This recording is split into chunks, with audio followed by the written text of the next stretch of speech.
Ya hablamos de eso. Yo creo que en el campo de lo simbólico es muy importante ubicarnos en cuál es nuestro discurso. Sí, son presos políticos. Sí, el pueblo venezolano debería tener derecho a ir a cualquier lado a manifestar. Si estuviéramos en un régimen democrático, estamos en un país donde el gobierno te dice con el mayor descaro que si vas al Palacio de Miraflores, eso sería una masacre. ¿Por qué? Porque aquí tenemos un apartheid. Aquí la mayoría del país, porque no estamos hablando de la MUD, estamos hablando de ese 80% del país que quiere cambio, la mayoría del país no puede ir al Palacio de Gobierno. Entonces estamos hablando por un lado de léxico, pero por otro lado también de realidades, porque aquí de lo que se trata no es de que quién dice la palabra más bonita, sino de cómo cambiamos estas realidades. De eso se trata.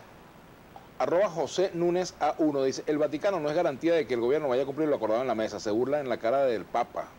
Ciertamente, el Vaticano no es garantía. El Vaticano sí es, por cierto, el mejor interlocutor, el mejor garante del hemisferio occidental, ¿no? Nada más y nada menos que eso. Pero la única garantía real es la movilización, la organización y la disposición de lucha del pueblo venezolano. Si tú tienes a una población que invierte más de 2/3 partes de su energía en cuestionar al liderazgo democrático en vez de enfrentar al gobierno, entonces, bueno, estamos mal. La única garantía, repito, de que estos o el mejor de los acuerdos posibles se cumpla es tener en la calle organizado y movilizado a un pueblo defendiendo. ¿Cuál es tu opinión hoy de los expresidentes Samper, Zapatero y Fernández?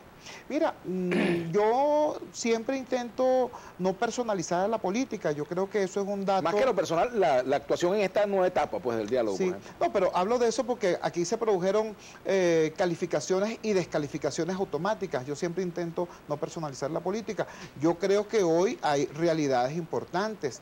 Yo creo que, por ejemplo, hoy el presidente Torrijos tiene una visión bastante más clara de lo que está pasando en este país al momento en que él llegó. Te voy a decir algo, por ejemplo, el día que el Consejo Nacional Electoral secuestró el referéndum revocatorio, él se enteró sentado al lado mío y no lo podía creer porque el gobierno le había dado garantías de que eso no iba a pasar, de que no iban a impedir judicialmente la recolecta del 20%, y él se enteró en ese momento. Yo me imagino que en ese instante o a partir de ese instante hay una distancia mayor. Otro caso, el presidente Leonel Fernández. Al presidente Leonel Fernández el gobierno le pidió que elaborara una propuesta económica. Estuvo Francisco Rodríguez y otros. Activaron todos los equipos económicos de UNASUR y llegó el presidente Fernández y presentó su propuesta y se la tiraron a la basura, ¿me entiendes? Lo rebotaron. Me imagino que hoy el presidente Fernández tendrá pues una distancia, por sentido común, pues.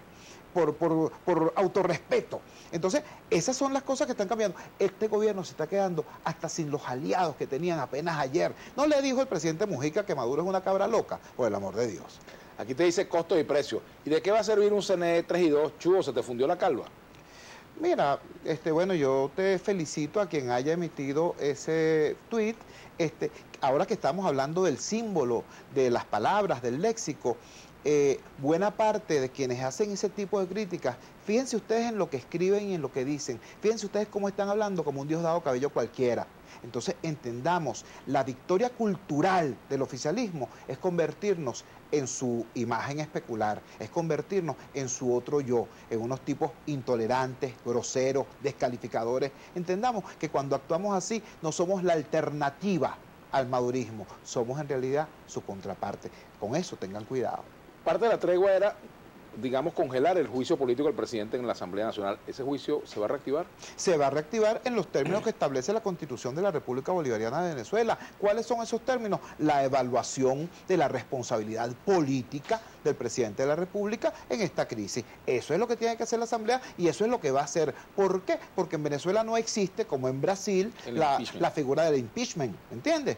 Y ojo con el tema de Brasil, porque también es un tema interesante. En Brasil, cómo no, la calle activada colocó a Dilma a las puertas del poder para sacarla, pero para que saliera del poder tuvo eso que implementarse en un espacio institucional, en un espacio de la política, en el Parlamento. Entonces, veamos la importancia de combinar, en el caso brasileño, en el ejemplo brasileño, calle activada y diálogo político. Lo uno sin lo otro no camina.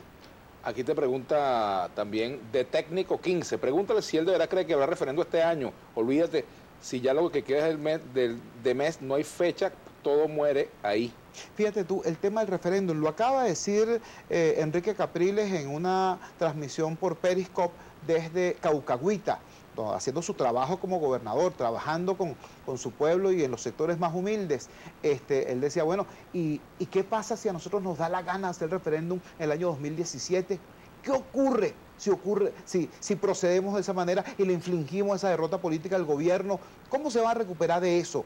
¿Cómo se va a recuperar de una situación como esa? O sea, entendamos que estamos en una situación extremadamente compleja y que construir una solución pacífica y electoral para un gobierno que no se quiere contar, porque recordemos, para ellos Venezuela no es un país, es un botín y no quieren soltar ese botín. De eso se trata.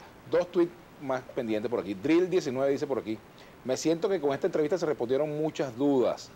Hay un tweet que tenemos aquí. Shooter, si ustedes fueran impecables en acción y comunicación no tendrían críticas. Ahora no se puede disentir. Olga Isabel Ramos. Mira, Olga, siempre se puede disentir. Y siempre se puede aportar y siempre se puede construir. Si fuéramos impecables en ejercicio político y en comunicación, no fuéramos humanos, fuéramos ángeles, ¿me entiendes? Ahora, el tema es cómo debatimos dentro de los demócratas, cómo debatimos en el campo democrático, si debatimos para construir, para mejorar, o si debatimos al estilo Diosdado Cabello para descalificar y destruir. Una ñapita que nos da Brújula Internacional. Pregúntale, en el diálogo han propuesto que Maduro muestre la partida de nacimiento, porque se hacen locos y no dan respuesta sobre esto, dice Iselis Álvarez. Mira, no se trata de locura ninguna. La Asamblea Nacional exigió en oficialmente, la presentación de los recaudos que garantizaran la nacionalidad del presidente. El presidente no solamente no lo hizo, sino que después vino el Tribunal Supremo de Justicia y creó una nueva categoría. Hay venezolanos por nacimiento, venezolanos por nacionalización y venezolanos por sentencia. Nicolás Maduro es venezolano por sentencia, ¿qué te puedo decir? Bueno, Chugo, te agradezco mucho que hayas venido al programa. Gracias a ti.